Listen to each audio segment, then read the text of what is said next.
बिस्मिल्लाहिर्रहमानिर्रहीम। अस्सलामु अलैकुम।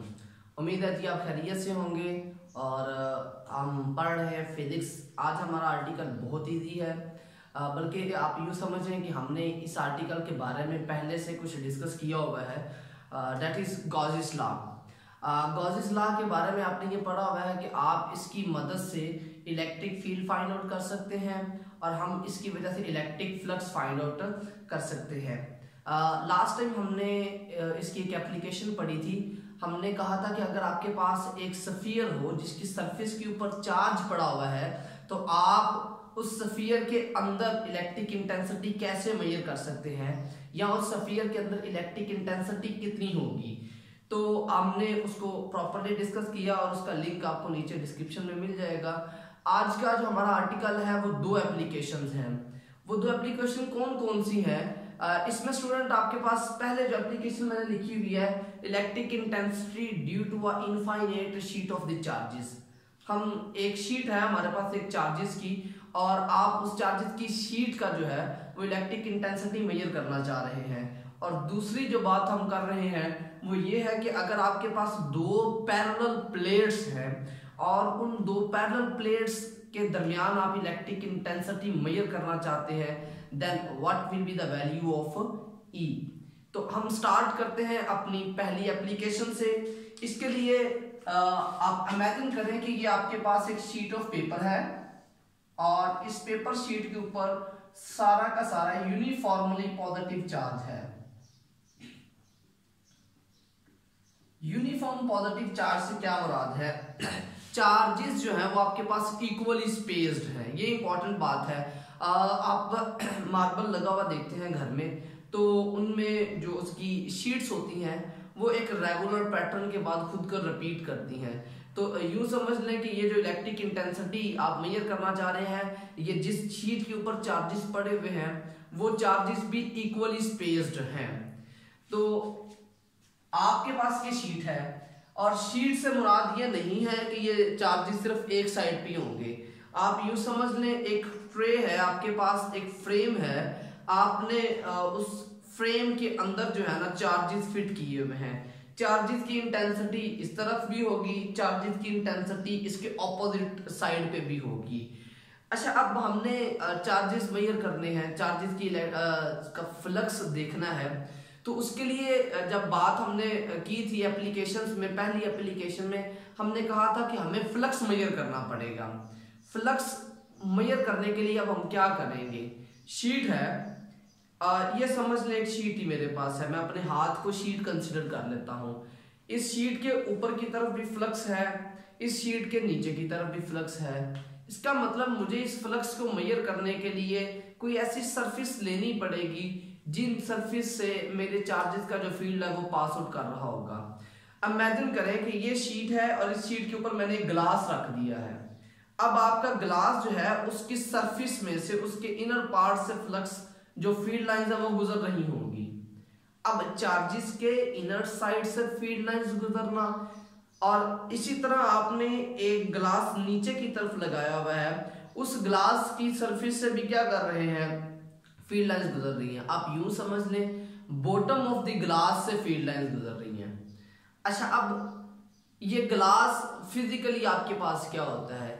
इसको अगर हम फिजिक्स की टर्म्स में बात करते हैं तो हम कहते हैं आपके पास ये एक जो है वो सिलेंडर बनता है। तो आप यहां पर हम कह देते हैं कि हम एक सिलेंडर ले रहे हैं और इस साइड पे भी आपके पास क्या होगा? फिर एक सिलेंडर होगा। शीट है, उस शीट के ऊपर भी आपने सिलेंडर रखा हुआ है, शीट के नीचे भी आपने सिलेंडर रखा हुआ है। अब फ्लक्स के दो चांसेस हैं कि वो आपकी बॉडी की सरफेस से गुजर रहा होगा। एक तो फ्लक्स आपकी इस कर्व सरफेस से गुजर सकता है और एक फ्लक्स आपका इस बॉटम से गुजर सकता है। ग्लास अपने जहन में लेके आए, आप उस ग्लास को उल्टा रखे हुए हैं और जो जमीन या जिस सरफेस के ऊपर आपने रखा हुआ है वहां पर आपके चार्जेस पड़े हुए हैं। तो अब आपने क्या करना है? इलेक्ट्रिक फ्लक्स देखना है। इमेजिन आपके जहन में ये बात आ रही होगी कि ग्लास की दो सरफेसेस हैं, एक उसकी कर्व सरफेस है, एक उसका बॉटम है।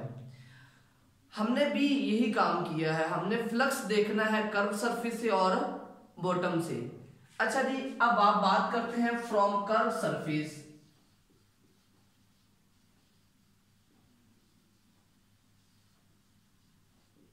अब कर्व सरफेस में जो वेक्टर एरिया है वो आपके पास इस तरफ आ जाता है और इलेक्ट्रिक इंटेंसिटी की डायरेक्शन आपके पास यूं आ जाती है।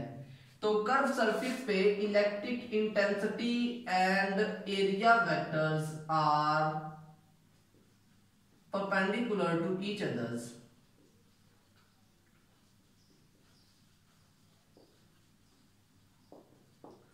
So flux from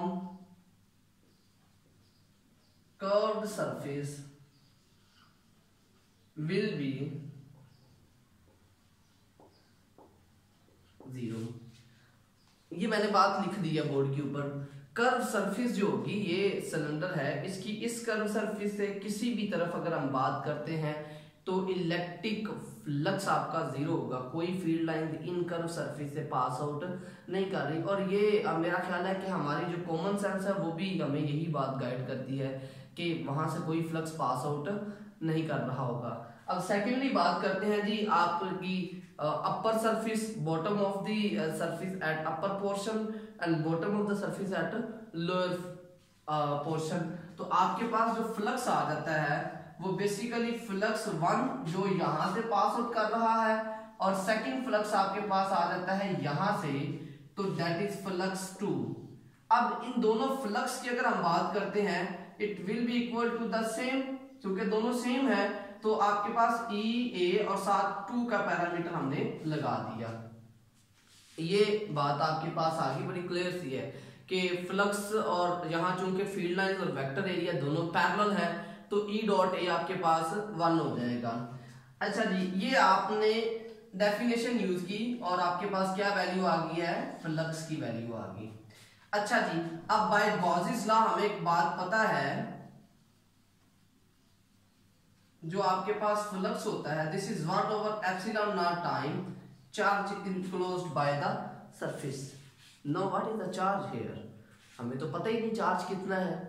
हम कैसे आइडेंटिफाई कर सकते हैं कि हमारा चार्ज ये है? हमारे पास तो डिस्ट्रीब्यूशन है चार्जेस की, शीट्स हैं और उन शीट के ऊपर यूनिफॉर्मली चार्ज डिस्ट्रीब्यूटेड है। तो उसके लिए हम करते ये है कि आप यूज करते हैं concept of surface charge density that is sigma that is equal to the charge per unit area. ये बड़ा इंटरेस्टिंग है। आपके पास मार्बल लगा रहे हो ना, तो 2 तरह की शीट्स अवेलेबल होती हैं, एक 6x6 की और एक 12x12 की। मतलब एक आधे फीट की होती है और एक आपके पास 1 फुट की होती है। तो यहाँ पर ये सरफेस चार्ज डेंसिटी इस चीज को डिफाइन करेगी आपके यूनिट एरिया में कितना चार्ज पड़ा हुआ है। बिल्कुल वैसे ही अगर आप 6x6 की शीट लगाते हैं तो वो आपके पास क्या होगी, ज्यादा लगेगी, और अगर आप 12x12 की लगे आएंगे तो वो कम होगी। तो चार्ज डिस्ट्रीब्यूशन हमें ये बात बताती है कि यूनिट एरिया में चार्ज कितना पड़ा हुआ है। तो यहां से आप चार्ज की वैल्यू निकाल सकते हैं। Charge will be equal to the sigma A. आपके पास चार्ज की जो वैल्यू है वो सिग्मा ए के बराबर आ जाती है।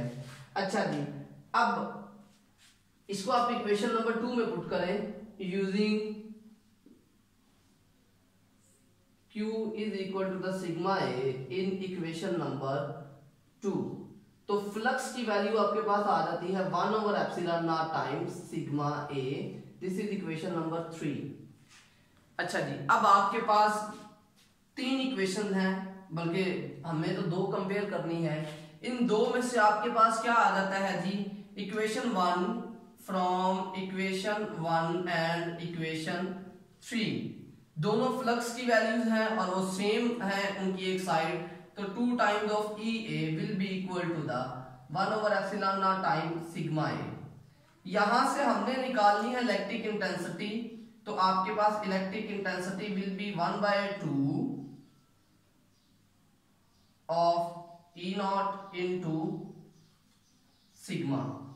ये वैल्यू आपको बता दी गई है इलेक्ट्रिक इंटेंसिटी की। अच्छा, एक चीज हमें जहन में आ रही होगी कि 2 का फैक्टर बेसिकली चूंकि इलेक्ट्रिक इंटेंसिटी 2 तरफ जा रही है, चार्जेस की इंटेंसिटी इधर भी है, चार्जेस की इंटेंसिटी इधर भी है। तो अगर हम उसे मेजर कर रहे होंगे ना आप, तो एक साइड की मेजर करेंगे तो जो एक साइड की होगी वो हाफ आएगी आपके पास, दिस इज इंटेंसिटी। और अगर हम इसे वेक्टर फॉर्म में लिखेंगे तो आपके पास क्या आ जाएगा, एक यूनिट वेक्टर आ जाएगा। ये यूनिट वेक्टर आपको क्या बताएगा, जस्ट डायरेक्शन को रिप्रेजेंट करता है। This is for the positive charges, ये आपकी पॉजिटिव चार्जेस की वजह से है। अगर आपके चार्जेस नेगेटिव हो तो फिर इलेक्ट्रिक इंटेंसिटी की वैल्यू क्या होगी, then E will be equal to the 1/2 epsilon nought, और आपके पास इसकी वैल्यू क्या आ जाती है जी, with the negative sign sigma और R यूनिट वेक्टर। मतलब कोई खास फर्क नहीं पड़ा, ये बिल्कुल वही है इलेक्ट्रिक फील्ड लाइंस वाला कॉन्सेप्ट कि इलेक्ट्रिक फील्ड आपका इनवर्ड है या आउटवर्ड है।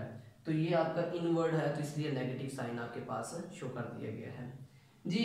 ये हमारा एक पोर्शन क्लियर हो गया है, और इस एक पोर्शन में आपने जो चीज पढ़ी है वो बहुत सिंपल है कि आपने electric intensity due to a sheet find out कर ली है। नो द सेकंड वन, इसकी तरफ मूव करते हैं।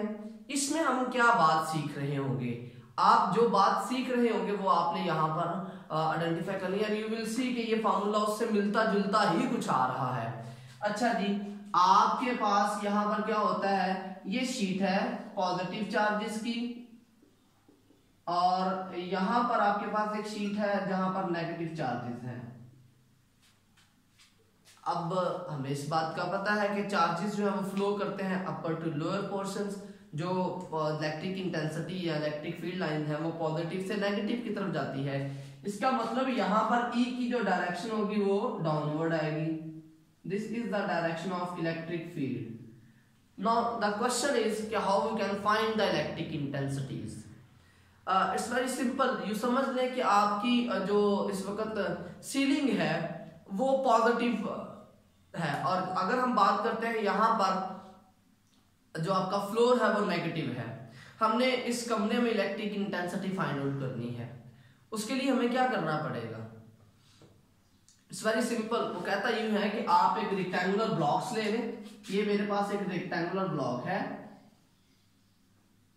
ये रेक्टेंगुलर ब्लॉक किस तरह से है, ये बेसिकली इस तरह से है कि इसका जो ब्लॉक है वो इस तरह से है कि एक पोर्शन जो लोअर है वो आपकी सीलिंग के नीचे है, जो इसका अपर पोर्शन है वो आपके रूफ पे है, मतलब आपकी शीट की अपर साइड पे है। तो अब बात करते हैं, चार सरफेस है तो आपको क्या करना पड़ेगा, चार फ्लक्स फाइंड आउट करने पड़ेगा। Now as there are 4 surfaces, so we have to find 4 fluxes। अब 4 फ्लक्स आपको कौन कौन से फाइंड करने पड़ेंगे वो देखते हैं। आप नाम दे देते हैं इसको flux 4, flux 3, flux 2 and flux 1। मैंने जरा काउंटिंग उल्टी की है, इससे अलावा कोई फर्क नहीं पड़ता। फ्लक्स 1, 2, 3 और 4। अच्छा, अब यहाँ पर कुछ इंटरेस्टिंग देखते हैं। ज़बानी जो आपकी फ्लक्स 4 है ना, उस पर कोई चार्जेस नहीं है।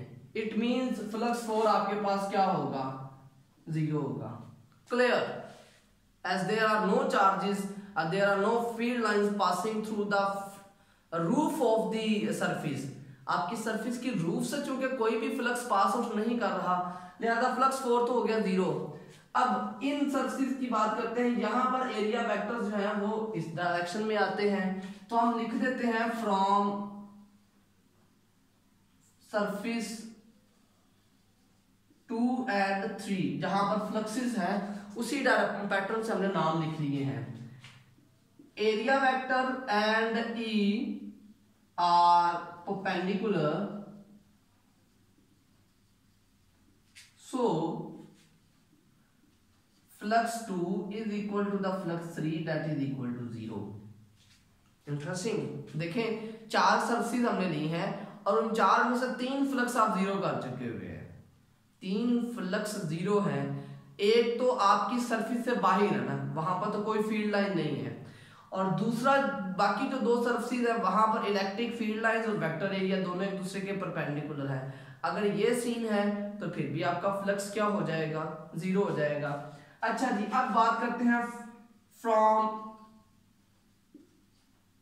फ्लक्स वन या सरफेस वन।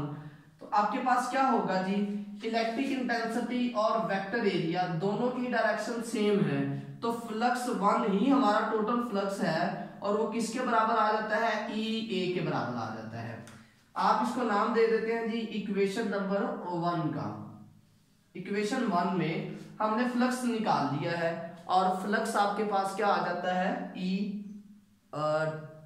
ए। अच्छा जी, इसके बाद बात करते हैं जी, हमने गॉसिस लॉ से क्या पढ़ा था, बाय गॉसिस लॉ